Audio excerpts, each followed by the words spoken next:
ఎంతో ఆరోగ్యప్రదమైన గంగవల్లి కూర కర్రీ. దీనికి బాగా క్లీన్ చేసి పెట్టుకున్న 5 కట్టలు గంగవల్లి కూర లేదా గంగవాయిల కూర అంటారు. ఈ విధంగా చిన్నగా కట్ చేసి పెట్టుకోవాలి. ముందరగాను క్లీన్ చేసిన 3 టమాటాలు చిన్నగా ముక్కలు కట్ చేసుకోవాలి. 2 ఉల్లిపాయలు ఈ విధంగా చిన్నగా ముక్కలు కట్ చేసుకోవాలి. ఒక 2 పచ్చిమిరపకాయలు ఇలా చీలికలుగా కట్ చేసి ఉంచుకోవాలి. బాగా క్లీన్ చేసుకుని పెట్టుకున్న 2 రెమ్మల కరివేపాకు, ఒక చిన్న అల్లం ముక్క, ఇవన్నీ రెడీ పెట్టుకోవాలి కూరకి. తయారు చేసే విధానం: ముందరగా ఒక ప్యాన్ పెట్టి పోపు వేసుకోవాలి.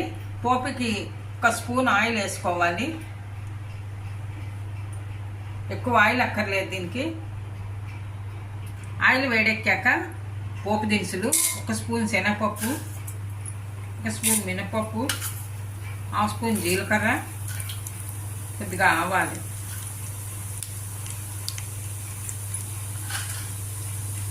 ఒక ఎండుమిరపకాయ ఇలా ముక్కలు చేసి వేసుకోవాలి.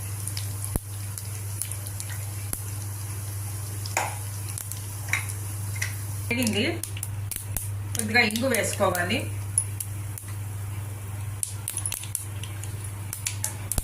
కరివేపాకు, పచ్చిమిరపకాయలు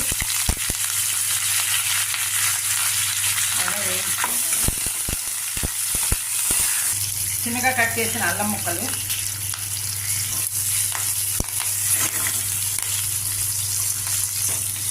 ఇందులోనే చిన్నగా కట్ చేసిన ఉల్లిపాయ ముక్కలు. కొద్దిగా ఉల్లిపాయ ముక్కలు ముందు వేయించుకోవాలి. కొద్దిగా కలర్ మారితే సరిపోతుంది. ఎప్పుడు లో ఫ్లేమ్లో పెట్టి చేసుకోవాలి. ఉల్లిపాయలు వేగాయి, అగో అలా మెత్తబడితే చాలు. ఇప్పుడు చిన్నగా కట్ చేసి పెట్టుకుని ఇందులో టమాటా ముక్కలు కూడా ఇలా కొద్దిగా మగ్గాలి. ఇది కూడా కొద్దిగా మెత్తబడితే సరిపోతుంది.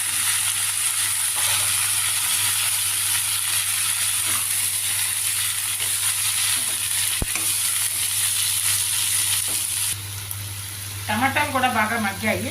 ఇప్పుడు చిన్నగా కట్ చేసి పెట్టుకున్న గంగవల్లి కూర ఇది కూడా ఇందులో వేసుకుని మిక్స్ చేసుకుని బాగా మగ్గించుకోవాలి.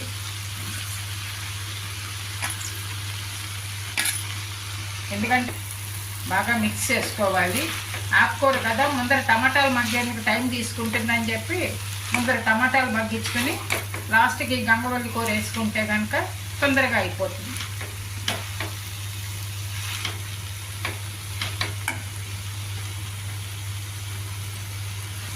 కొద్దిగా పసుపు,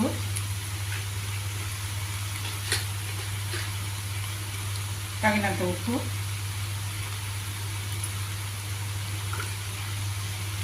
ఇది కూడా బాగా మగ్గించుకోవాలి మిక్స్ చేసి.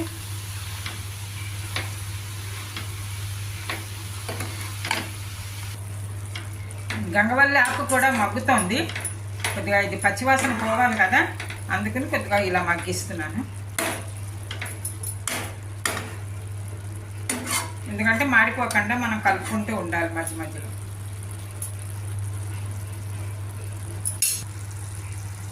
కర్రీ దగ్గరగా అవుతుంది. ఇప్పుడు మనం ఇది ఎండుమిర్చి, ధనియాలు, పల్లీలు, జీలకర్ర 3 ఫ్రై చేసి వేయించి పొడి చేసింది. ఈ పొడి వేస్తున్నాను. ఇది ఒక 2 స్పూన్లు వేసుకుంటే మంచి టేస్ట్ ఉంటుంది బాగాను.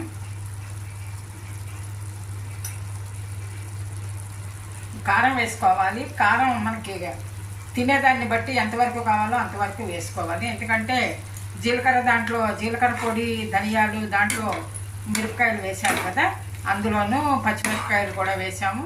ఇందులో కూడాను చూసి వేసుకోవాలి. కూరకి సరిపడా కారం వేసుకోవాలి. ఎక్కువ తినేవాళ్ళు అయితే కొద్దిగా ఎక్కువ వేసుకోవచ్చు. గంగవల్లి కూర రెడీ అయింది కర్రీ. ఈ సర్వింగ్ బౌల్లో తీసేసుకోవాలి. లాస్ట్లో కొద్దిగా కొత్తిమీర కూడా పైన వేసుకోవాలి గార్నిష్ చేసుకుంటే. చిన్నగా కట్ చేసిన కొత్తిమీర కూడా వేసేసుకుంటే మంచి గుమగుమలాడుతూ కూర.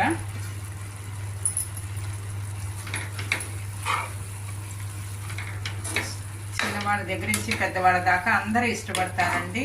శరీరానికి బాగా బాడీకి చలువ చేస్తుంది. ఇది బాడీని ఎప్పుడు కూల్గా ఉంచుతుంది. అందులో సమ్మర్లో అయితే, ఎస్పెషల్లీ సమ్మర్లో అయితే ఈ కూర తింటే ఒంటికి చలవ చేస్తుంది.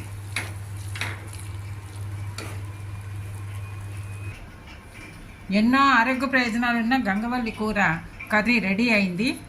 మీరు కూడా ట్రై చేసి చూడండి. ఈ వీడియో నచ్చితే లైక్ చేయండి, షేర్ చేయండి, సబ్స్క్రైబ్ చేయండి. Thank you for watching.